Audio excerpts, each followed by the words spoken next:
mga kakulto. So, hindi ito live. Nagtatry ako mag-live, kaya lang nagre-reconnect.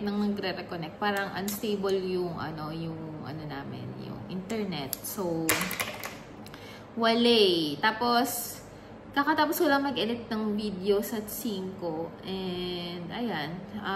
Sabi ko, ay, parang wala na akong na-entry sa, sa vlog ko. Sa channel ko. So, ito na lang, nag-film na lang ako. Kasi, dapat magla-live ako dito, kaya lang nga, nagre-reconnect. So, pero mamaya, mga 3 siguro, 3 PM. 1 pa lang kasi dito. Mga 3 PM siguro, tatry ko mag-live sa 5. Pagtapos ni Kuya Ruel. So, ayun, yun lang. Sana okay lang kayong lahat, mga kakulto and mga kasingko. And, ako, wala. Alam ko yung iba dyan nagsasawa ng marinig na pagod ako, ganyan. Pero yun talaga yung totoo. Pagod talaga ako. As in, wala. Yun talaga yung masasabi ko lang sa buhay ko dito kundi pagod. Kasi, itong Monday ngayon so Wednesday, alis na yung amo ko. So, ako na lang mag-isa. And, kahit nandito siya ngayon, ako na yung gumagawa ng lahat. Wala na siyang ginagawa. So, ang ginagawa na lang niya, ewan ko sa kanya kung anong ginagawa niya kanina. Wala. Parang nag-aantay lang siya ng oras. Kasi, well, okay lang naman. Kasi, para kapag may tanong ako sa mga emails, natatanong ko sa kanya habang nandyan siya. Kasi ayoko rin siyang istorbohin kapag bakasyon niya. Alam ko yung feeling ng... Kasi ako kapag nagbabakasyon ako, hindi talaga niya ako iniistorbo. As in, alam niya naman lahat ng work ko. Yun yung maganda sa kanya.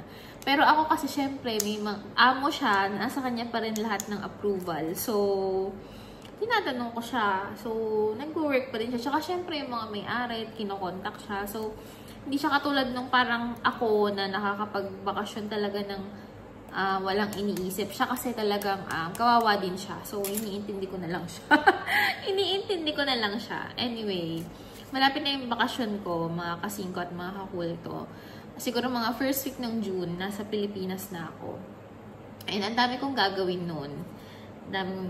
So, tsaka natin pag-usapan yun kapag talagang meron ng date. Kasi ngayon, alanganin pa, ganun pa eh.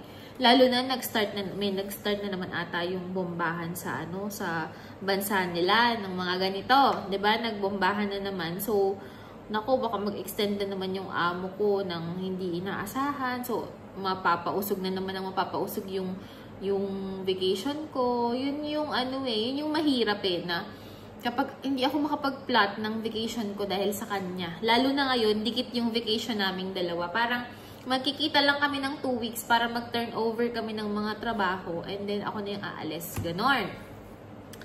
Anyway, yun lang naman ang ganap sa buhay ko, puro trabaho. Dito kasi ganun naman mga OFW, di ba, mga kasiko at mga kakulto.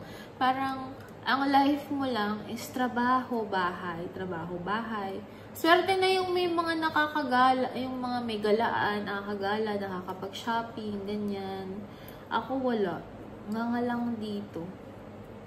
So, nitong Sunday, hindi na naman ako nakapag-vlog dahil pumasok ako sa office. Tapos, paghapon ako sa office. Ayun. Sad life. Tsaka, ngayon kasi, medyo hirap tayo sa budget dahil nga ang baba na ng revenue ng 5. So, medyo tight talaga sa budget. Ganon, yun yung totoo. Pag may nag-sponsor, swerte, di ba? So, pero sa next ko talaga ito, kasi wala na yung amo ko. Ito yung maganda doon. Pag wala yung amo ko, hawak ko yung oras ko. So, itong Sunday, mas-celebrate ko na rin yung birthday ko sa ikuko, di ba? Yun na yung Anyway, ano pa bang mga ganap? May bago kaming ka-housemate. So, 3 na kami sa bahay. I-reveal ko sa inyo one day kung sino yun. May bago kaming housemate. So, 3 na kami. And, basta makikita nyo na lang sa next vlog ko kung sino siya. Tapos, so, ayun, medyo nadagdagan kami ng isa. From 9 na, Pinoy. Halo kasi 9 na kami lahat. Lalaki at babae. May nadagdag na isa. So, ayun. Okay. Happy naman kasi at least nag-grow kahit isa. nag-grow kahit isa yung community ng mga Pilipino dito. Kasi wala na talaga dito mga kasingko at mga kulto. As in, wala ng tao. Tapos, ano kasi siya, closed eh. Parang wala na nagtatayo ng business. Tapos lahat ng business nagsasara na. Wala na. So, wala nang makuha yung mga, wala nang trabahong makuha dito yung mga lokal dito. Yun yung nakakasad. Kaya ang ganda-ganda ng environment dito eh. Kasi wala masyadong tao eh. Hindi siya polluted. Tapos, yung mga tanim, yung mga flowers all around, eh, bloom na bloom. Tapos, wala masyadong mga vandals, ganyan. So, yun ang dahilan kung ba't ako balik ng balik dito. Kasi hindi siya polluted. Walang airport. Ano siya, malinis yung hangin. Tapos, minsan maririnig. Parang probinsya feels ba? Ganyan. Tapos, yun nga, walang mga malls. So, nakakatipid, ganyan. Yung imbis na, kasi ako kapag nakahawak ko ng pera, akala mo bang ang yaman ko na, uusin ko talaga yun agad-agad kapag may mga malls, ganyan. Eh, at least dito, pumunta ka man sa mall, wala ka mabibili. Nahililito ako sa camera. Nakatingin ako dito, minsan dito. So, pasensya na kayo. 'Di ba? Ayun, yun lang. Yun lang ang chika. Na may bago kaming housemate. And, yun, nakasama na namin siya ng 1 week. 1 week na namin siya nakasama and nakabanding. And, okay naman. Masaya naman. Masaya. Ano pa eh, pinipilit ko pa siya eh. Pinipilit ko pa siyang magkaroon ng appearance sa vlog ko. Siyempre, hindi naman natin pwedeng pilitin eh, di ba? Pero, pipilit ko talaga.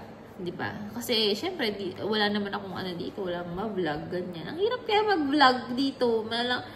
Ay nako, kaya wala tayong ma-entry. Nilalangaw na ang channel, pero okay, mag-alala. Makapag-vacation lang ako. Kasi, ngayon talaga, alam niyo yung parang burnout ka na. Burnout na ako. Parang, yung wala na akong energy na mailabas. So, kailangan ko na ng vacation. Pero feeling ko naman, kapag nag-vacation ako, makakaahon ulit. Ganyan, di ba? Yun lang. Ano pa bang wala kasi ako, hindi kasi ako naka-live eh. Wala tuloy yung mga tao, walang audience. Kung ano-ano lang yung kinukwento ko. So, basta yun lang. In-announce ko lang sa inyo na may new housemate kami sa bahay. PBB Yarn. And happy naman kasi may bago nakakasama, ganyan. May bagong nakakabanding. Ayun, yun lang. So, thank you pala sa lahat ng mga thank you sa mga nag-subscribe kasi pinapromote ko tong channel ko. Kasi pag nagbakasyon ako, dun talaga ako titira ng lahat ng videos na ipapalabas ko dito. 'Di ba? So, ayun. Actually, wala akong budget sa vacation ko. Talagang wala akong budget, pero umutang ako. Basta umutang ako ng pera para makapag-vacation ako ng maayos and masarap. Kasi ako naman kapag biglang namatay itong video ko ng ganun-ganun lang. Ano kaya yun? Ghost? So, bigla siyang nag-stop. Tapos, ewan ko kung nasave yung mga pinagsasabi ko doon. 8 minutes pa naman yun. So, anyway, yun nga, umutang ako para pang vacation ko. Pang may gagalaan kasi ako. Pero okay lang kasi alam ko babayaran ko yun. At alam niyo yun, yung feeling na uutang ka, pero hindi ka naman nag-worry sa utang mo kasi alam mo, may mapagkukunan ka. Yun yung mga, yung mga okay lang na umutang. Pero kung yung uutang ka, tapos di mo alam na wala ka naman pambayad, tapos yung ipambabayad mo, iuutangan mo lang din, ayun yung hindi ko ginagawa talaga sa buhay ko. So, umutang, medyo malaki amount kasi yung inutang ko kasi nga, alam niyo naman, ang dami nangyari sa akin, so wala talaga akong naipon. So, malaki yung amount na inutang ko para lang mairaos ko tong dream ko na to. Pero okay lang kasi mababayaran ko yun. So, happy ako kahit utang yun. Yung gagastusin ko sa vacation ko, may peace of mind ako na mababayaran ko yun. Diba? Ganon! So, yun lang mga mga kasingko ay mga kakulto. And mamaya tatry ko mag-live sa 5 Pilipinas para may mga kausap naman ako. Ngayon, ito muna i-upload ko. So, ayun lang, mapaalam na ako. I-announce ko lang na may bago kaming housemate. At nag-update lang ako sa life ko. At, diba, ganun. So, I love you all. And thank you so much. Kung hindi dahil sa inyo, wala ako dito. Ganun. And love you, love you. Yun lang. Goodbye.